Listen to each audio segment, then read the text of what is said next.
My life had taken a turn most women only fantasize about. After years of clawing my way up from nothing, I'd finally built the kind of empire people whispered about. A chain of interior design studios spread across 3 cities, a house perched on the cliffs with an ocean view, a staff that practically worshipped me, and a bank account that stayed comfortably in the 8 figures. People liked to call me lucky. No, luck had nothing to do with it. I bled for every inch of success I had. But wealth has a way of attracting shadows. And the darkest shadow in my life came dressed in innocence, with glossy hair, tight dresses, and a smile that fooled everyone but me. My younger sister, Ava. Growing up, she had always been the pretty one. The kind of beauty that made men tilt their heads and women grind their teeth. Thick dark curls, a waist you could wrap one hand around, long legs she absolutely knew how to use, and eyes that sparkled like she had a secret no one else could guess. Pretty. Yes. Smart. Not even close. While I was grinding through college courses and night shifts, Ava drifted from one dead-end job to another, always waiting for life to just hand her something. And life usually did, because men fell for her like dominoes. She had a talent for charming them out of their money, their patience, and their dignity. Still, she was my sister, and I'd always taken care of her, even when she didn't deserve it. When our mother died, she left behind more debt than memories. Ava crashed on my couch for a week or two. That turned into 3 months. I didn't have the heart to throw her out. I told myself she just needed direction, stability, someone to believe in her. But what she really needed was boundaries. And I was stupid enough not to give her any. Eventually, when I bought the cliffside house, the kind with a glass staircase and a living room overlooking the ocean, I gave her the guest suite downstairs. It had its own entrance, its own kitchenette, its own little luxury world. She cried when I handed her the keys. Real tears. The kind she only brought out when she wanted something. "I don't deserve you," she whispered. God, if I had known how prophetic that sentence was. For months, things were calm, almost peaceful. She enrolled in a couple of online courses, helped around the house, kept her nightlife mostly outside my walls. She even introduced me to her new boyfriend, a waiter named Marco. I thought he was harmless, too broke for her taste, too sweet for her games. If only the trouble had come from him. But no. What was coming for me was so much worse. One evening, after a long week of business meetings, I sat on my balcony with a glass of wine, watching the sun dip into the sea. Ava joined me, wearing a tiny silk robe that barely covered her thighs. She leaned on the railing, letting the breeze play with her hair. "You work too much," she said. "And you work too little," I shot back. She laughed, brushing it off. "You know, sometimes I wish I had what you have, your life. It looks so perfect. It looks perfect because I built it," I reminded her. "Brick by brick," she sighed dramatically. "I just want someone to take care of me, the way you take care of yourself." I didn't know it then, but she had already found someone. Someone who wasn't Marco. Someone she should have stayed the hell away from. I should have noticed the shift sooner, the way she wore a little more makeup around the house, the way she lingered in the upstairs hallway, the way she asked questions about my schedule she'd never cared about before, and the late-night footsteps. The doors closing softly, the sudden whispers that fell silent when I walked too close. But I didn't see it, because betrayal rarely walks in through the front door. It slips through the cracks you didn't know you had. The night everything started to change, I was hosting a small dinner party for investors. Ava greeted them at the door, all smiles and curls, wearing a dress so tight I felt secondhand discomfort. "Wow," one of the men murmured. "Your sister is something." I forced a smile. "Yes, something." She floated around the room like she owned it, laughing, pouring drinks, leaning a little too close to conversations she wasn't invited to. I pulled her aside at one point and hissed, "You're supposed to be helping, not flirting." She widened her eyes like a wounded child. "I'm just being friendly." Friendly. Right. It was after the last guest left that things took a turn. I found her sitting on the marble kitchen counter, swinging her legs and smirking at her reflection in the window. "What's with you tonight?" I asked, exhausted. She shrugged. "Nothing. Just trying to fit into your world. You don't need to fit into my world. Build your own." She tilted her head, studying me. "Maybe I don't want to." Her tone sent a chill down my spine. But I brushed it off, blaming the wine and the stress. Big mistake. A week later, I was scheduled to fly to Dubai for a design expo. A short trip, 4 days. My assistant booked everything, packed everything, handled everything. And Ava? She hugged me goodbye with that sweet smile again. Don't worry, she said. I'll take care of the house. The house. My home. My sanctuary. I had no idea she wasn't talking about the house. She was talking about something inside it. Someone. Someone who belonged to me. The trip went smoothly, but exhaustion hit me hard. On the third night, I felt sick, jet-lagged, drained. I canceled my last meeting and moved my return flight up by 24 hours. My assistant thought I needed rest. Rest was the last thing the universe had planned for me. When I landed back home just past midnight, the house was dark except for one faint light, a warm glow coming from the downstairs hallway near Ava's suite. I paused on the front step, frowning. She wasn't expecting me until the next night. Maybe she'd fallen asleep watching TV. Maybe she'd left a lamp on. Maybe, but no. Instinct hit me like a punch to the throat. Something was off. I unlocked the door quietly. The air felt wrong, thick, heavy. And then I heard it. A soft, breathy moan. A woman's voice. Ava's. Followed by a deeper tone. A man's. A man I recognized. My blood froze in my veins. I stepped further inside, my pulse hammering, my throat tightening with something I didn't want to name yet. The voices grew clearer, muffled laughter, hushed whispers, bodies shifting against sheets. My home. My bed? No. No, not my bed. Her bed. But my man. I hadn't even opened the door yet, and I already knew. My sister was not alone, and the man with her was the one person she should have never touched. The betrayal was right there, breathing, moaning, laughing on the other side of that door, and I was about to open it. I didn't rush. Rage makes some people loud. Not me. When I get angry, I go silent, deadly silent. I walked down the stairs one slow step at a time, my hand gliding along the glass railing. The closer I got to the hallway, the louder the sounds grew. Ava's voice, high, breathy, performative. His voice, low, familiar, unmistakable. Daniel. My husband. The man who swore he loved me. The man who built dreams with me. The man who promised, on our wedding night, that he would never betray me the way my father betrayed my mother. Every promise he made was currently dissolving under Ava's body. I reached the door. It was slightly open, like they didn't even bother with the courtesy of hiding. I pushed it a fraction more, enough to see everything. Ava's legs were wrapped around him, her hair a dark waterfall over my sheets. Yes, my sheets, because she'd dragged him into the guest room but brought my bedding with her, the expensive Egyptian cotton I kept for special occasions. Her hands dug into his back. His mouth was on her neck. They looked comfortable. Like this wasn't the first time. Like they knew each other too well. Ava spotted me first. Her eyes flew open mid-moan. She froze, stiff, caught, animal-like, then whispered, "Oh my God." Daniel turned, confused, then horrified. "Lena," he stammered, scrambling off her.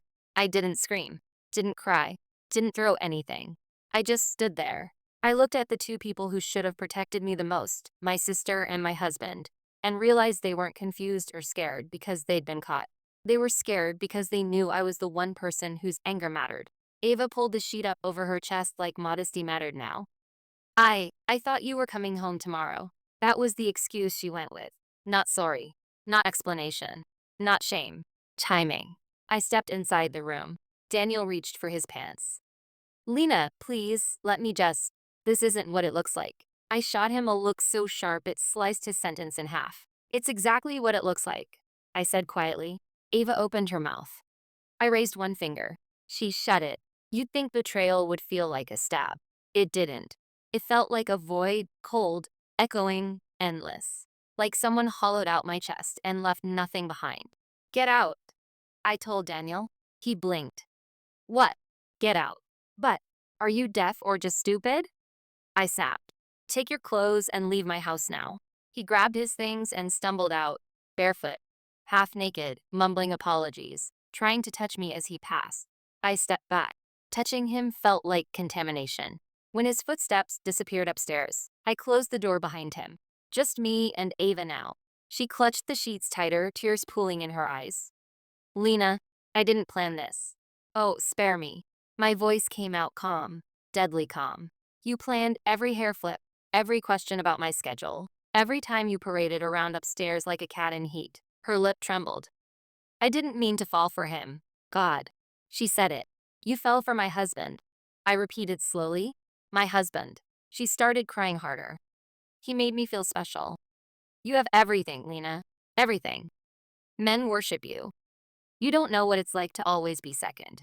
I just wanted something for myself. There it was. The truth dripping out of her like poison. Jealousy. Envy. Entitlement. She didn't love Daniel. She loved the idea of taking him from me. I walked closer. Ava shrank back like I was about to hit her. I didn't need to. My words could do far worse. You had a home, I said. You had stability.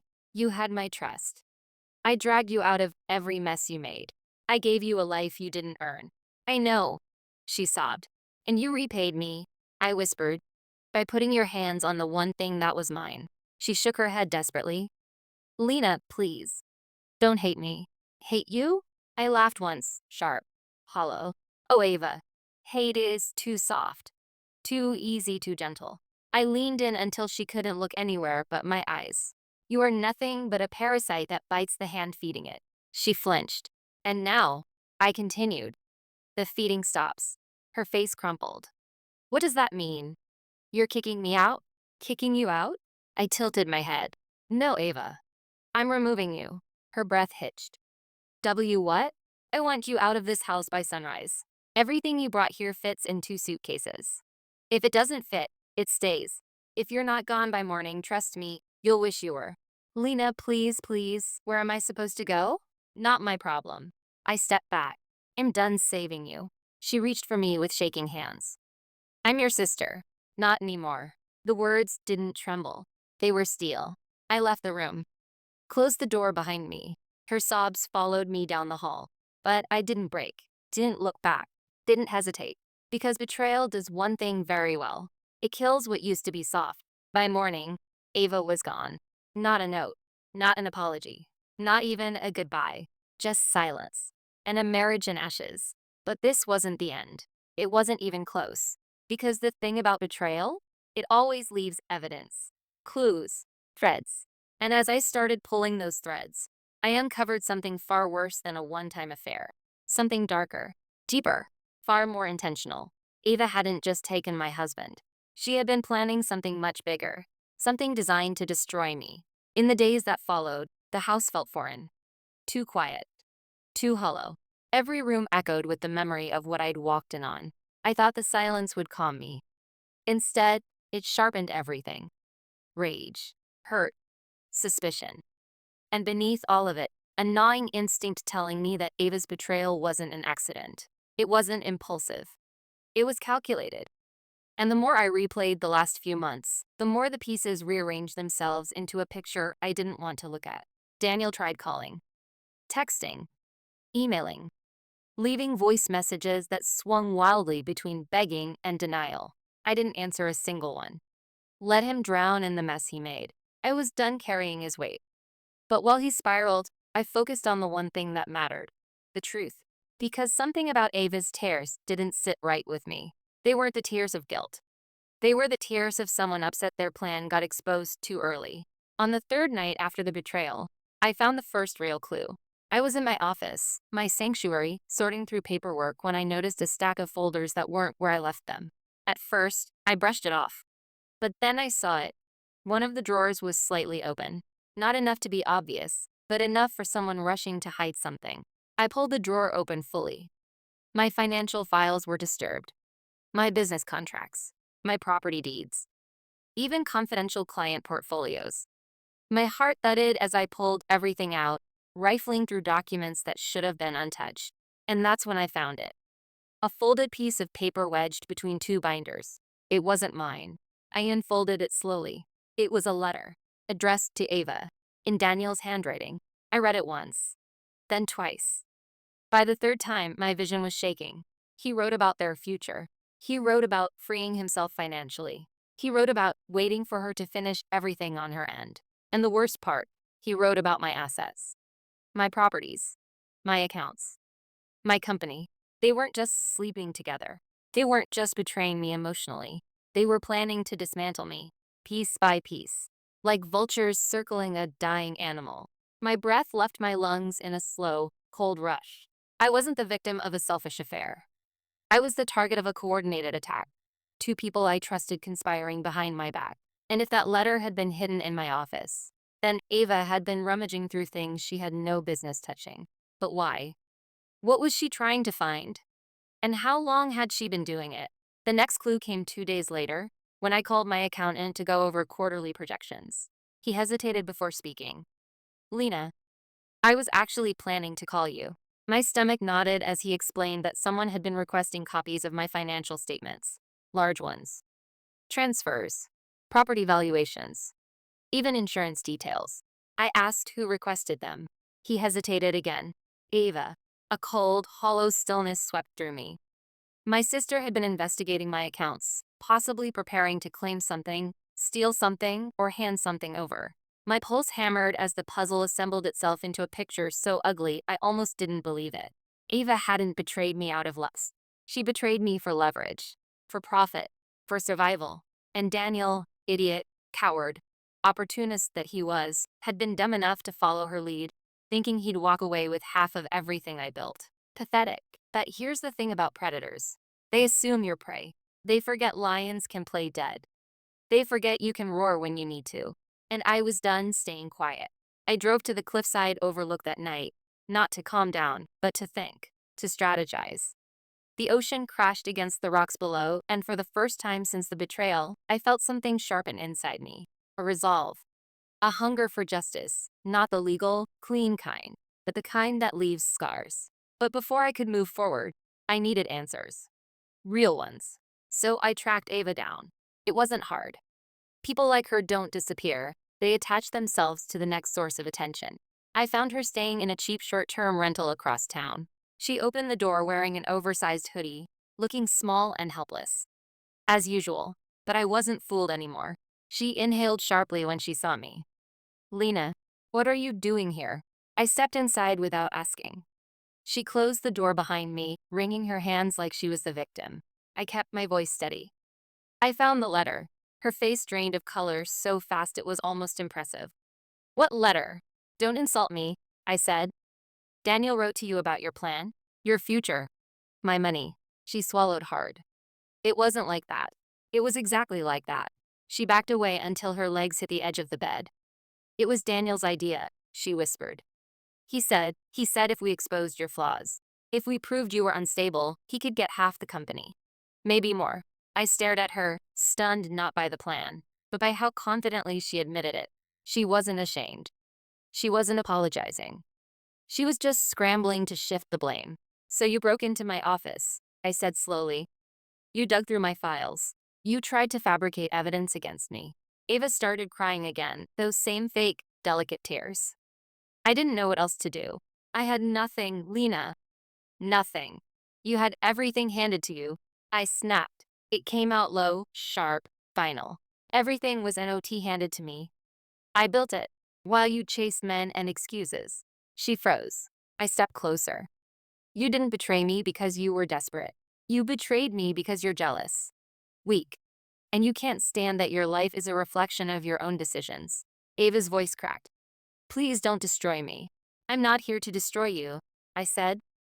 I'm here to end you. Her breath hitched. What does that mean? It means you're done. You'll stay away from me. My business. My accounts. My home. And if you ever try to use my name, my company, or my husband to get anything at all, I will burn every bridge you think you can cross. She sobbed openly now. Lena, I turned to leave, then paused, looked back at her one last time. You didn't take Daniel from me, I said quietly. You just took out my trash. I walked out, closed the door, and didn't look back, because this wasn't the end of the story. Not remotely. It was the beginning of my revenge. The morning after I confronted Ava, I woke up with a clarity I hadn't felt in weeks. Betrayal has a way of burning out the last traces of softness. Once you see people's true faces, you stop negotiating with their excuses. I brewed a cup of coffee, sat on my balcony, and watched the ocean without flinching. I finally understood something. This wasn't just about heartbreak. This was about dominance, control, justice. They tried to play chess with me, forgetting I built the damn board.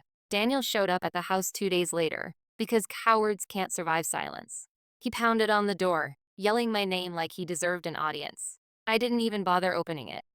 I watched him from the upstairs window, his hair a mess, his shirt wrinkled, eyes wild from losing the only comfortable life he ever had. He wasn't there for love or guilt. He was there for survival. He wanted the money, the access, the status. Everything I provided. I let him shout for 15 minutes before I stepped outside onto the balcony. He looked up, frantic. "Alina, please, we need to talk." "And yet," I said, leaning on the railing, "I don't need to listen." He ran a hand through his hair. "I made a mistake. A huge one. But I love you. I was confused. I didn't mean to hurt you." "Stop." I cut him off. "You didn't hurt me. You embarrassed yourself." His mouth opened, but nothing came out. Good. Let him choke on the truth for once. "You didn't cheat because you were confused," I continued. "You cheated because you were weak. You wanted the attention of a girl who'd worship you without asking you to be a manual." He shook his head, stepping closer. "Ava. She manipulated me. She told me things. She made me think." "Daniel," I said, and my voice razor sharp. "You weren't manipulated. You were available." That shut him down completely. His shoulders slumped as he looked at the ground, exactly where he belonged. Then he murmured something that would have been funny if it wasn't so pathetic. I need you." "No," I said coldly. "You need my lifestyle, and you're never getting it back." He stared at me, panic rising. "Please, Lena, don't do this. Don't throw away everything we built." "We didn't build anything," I corrected. "I built it. You just moved in." His face twisted. He realized it was over, not emotionally, but practically. His free ride was gone. His comfortable life evaporating right in front of him. And when I told him the final blow, his knees almost buckled. "The divorce papers are being delivered to your new address today." "My new address?" he echoed. "Your brother's couch," I said.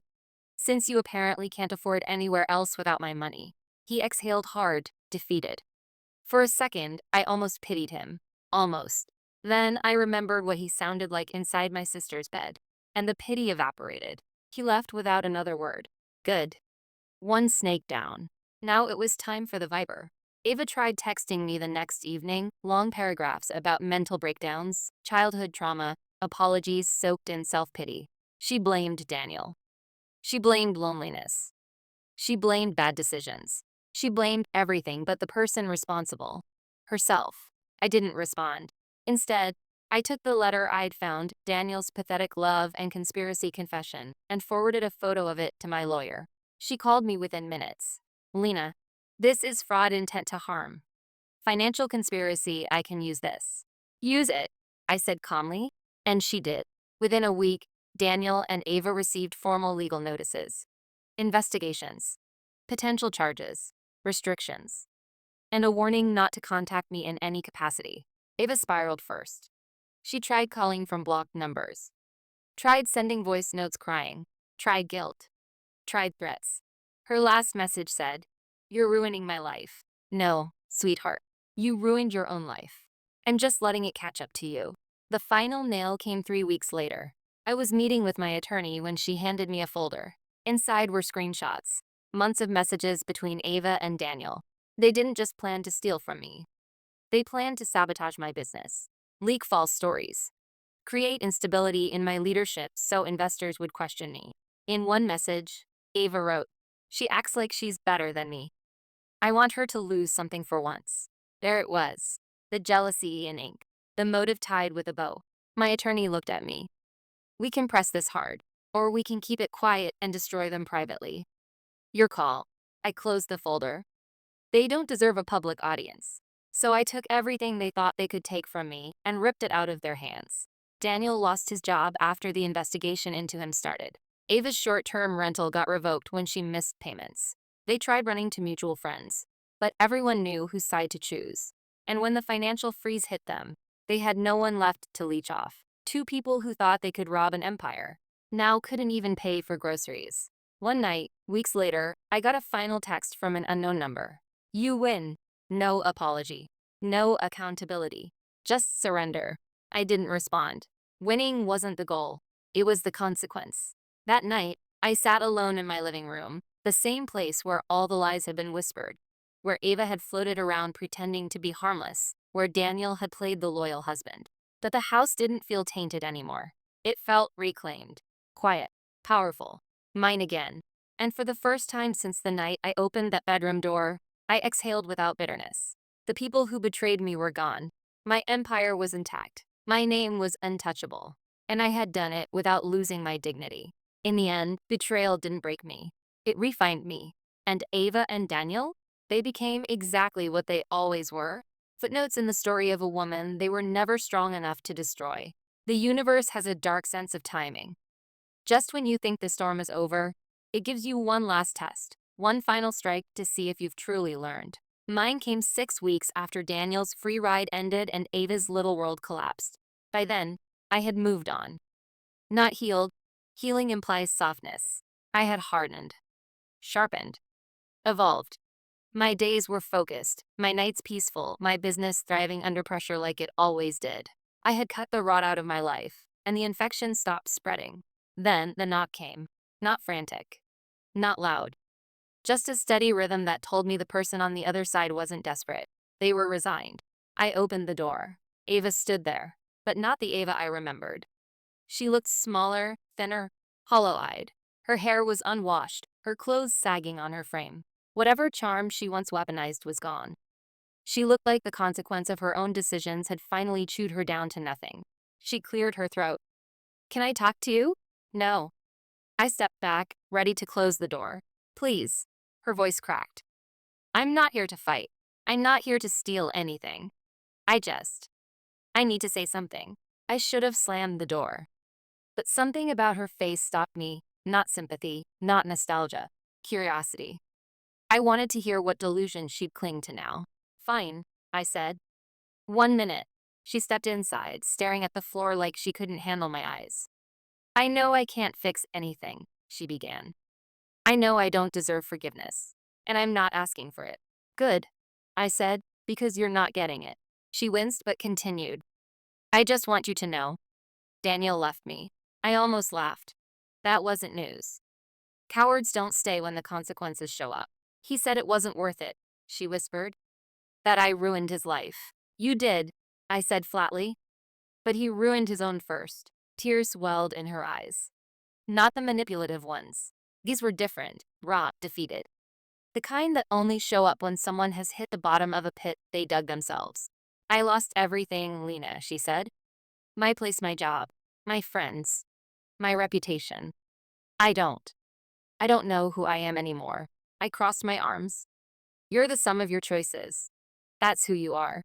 She swallowed, her voice trembling. "I know, and I know you won't believe me, but I'm sorry." Silence. Not because I was touched, because I was evaluating. Was it real? Was it strategy?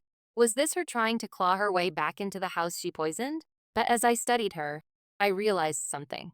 It didn't matter. Her apology wasn't for me. It was for her. A last attempt to scrub the guilt off her skin so she could sleep at night. I let the silence stretch until she finally forced herself to look up. "You're sorry?" I asked softly. "For what? For sleeping with my husband? For trying to dismantle my company? For dragging my name through the mud in private messages?" She shook her head weakly. "For all of it." I stepped closer, lowering my voice to a razor's edge. "You're not sorry for what you did. You're sorry it failed." Her breath hitched like I'd slapped her. "Good.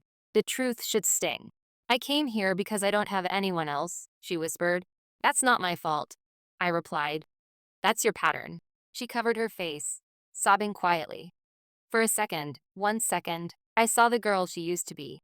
Lost. Messy. Always reaching for me to fix things she broke. But I wasn't that sister anymore. And she wasn't that girl. "You want forgiveness," I said, "because you think it'll make you feel whole again? But forgiveness isn't something you extract from people like a resource." Ava wiped her cheeks. "Then what do you want from me?" "Nothing," I said. "Absolutely nothing." She blinked, confused. People like her don't understand that the opposite of love isn't hate. It's indifference. "I don't want revenge anymore," I continued. "I already won. I don't want an apology. I don't want closure. And I sure as hell don't want you in my life." Her voice shrank to a whisper. "So this is it? This was it the night you opened your legs to my husband, I said coldly. This conversation is just the paperwork. She broke, shoulders shaking, tears falling freely. But I didn't reach for her, didn't soften. I let her stand in the ruins she built with her own hands. Finally, she nodded, slow, defeated. Okay, I understand. She moved to the door, hesitated, and murmured, I hope, someday, you find peace. I didn't respond. She left, closing the door gently behind her. And that was the last time I ever saw her. Not because she died, not because I wished her harm, but because some bloodlines deserved to end. I stood in the quiet house and let the final truth settle in my bones. Closure doesn't come from them admitting what they did. Closure comes from you finally realizing they were never worth the pain. That night, I walked out onto my balcony, the ocean glittering beneath me. For the first time since the nightmare began, I felt completely still. My empire stood untouched, my name unshaken, my spine unbroken. And the people who tried to destroy me, they destroyed each other instead. In the end, I didn't lose a sister. I lost a parasite. I lost a coward. I lost dead weight disguised as family. And what I gained was far more valuable. My peace, my power, and myself.